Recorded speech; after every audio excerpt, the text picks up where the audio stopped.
surely gives you a leg up, dearest. After all, this is your school. It's nothing of mine, Timothy."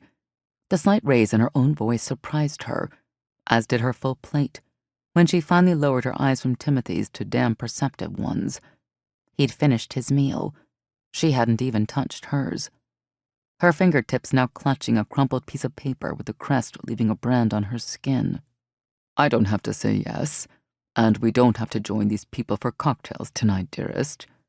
I'm going to preside over the merger of Bowbridge Industries and that large consortium my father has been courting for the past year, and I'll really have to stretch myself to take on more responsibilities of any kind. I realize you're flying to California next week, and at least 2 schools there are making you very attractive offers. We can forget this entire conversation ever happened. It's already a blur in my mind. The 3 dragons? Whatever does it even mean?"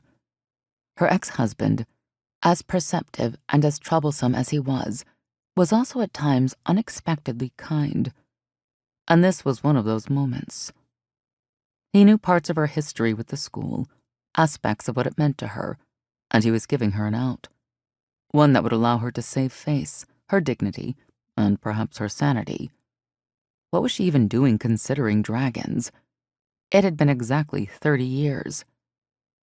Magdalene set down the crumpled paper. Timothy took it and carefully folded it back into his pocket. With the reminder gone from her sight, she felt like she could breathe with her full chest again. Timothy was right. They were busy people, after all. She could snub Joel Tullinger and get on with her life. And California had everything one could dream of: politics, weather, and no vestiges of her pathetic childhood dreams of revenge or hope.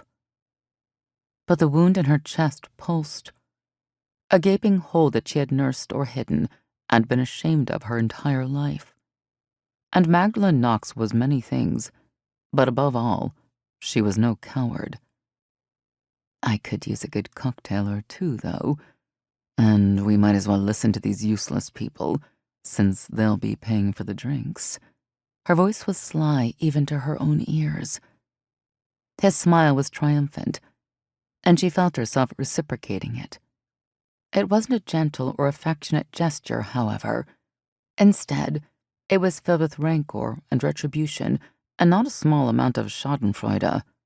Timothy, perceptive as always, had only one thing to say, and it resonated deeply, sending all those veins and nerves and tendons inside her singing.